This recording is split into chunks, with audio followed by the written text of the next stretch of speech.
Vì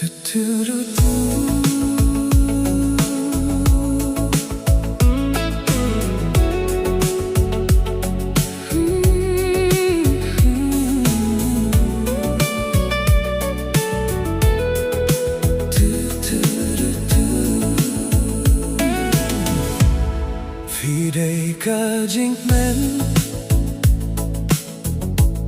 ha jingim jong nga kwah phin jong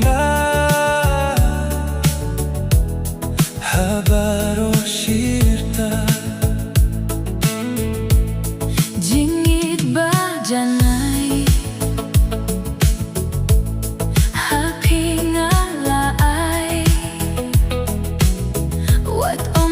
wat om khuslai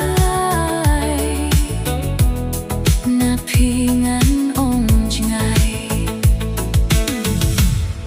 ya phin la jied ya phin lai min sim jong pi ngan om phin nga kwah ba phiru phin Ieid Kum Juh jingkular ba tieng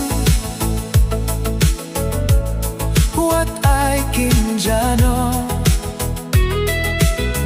khuslai ba shoot ngam kwah phin nga la Ieid phi na duh ka man sim yang ngawat om artatin ngam kwah ban phai din ya phin la jied ya phin lai min sim jong pi ngan om phin nga kwah ba phiru phin Ieid Kum Juh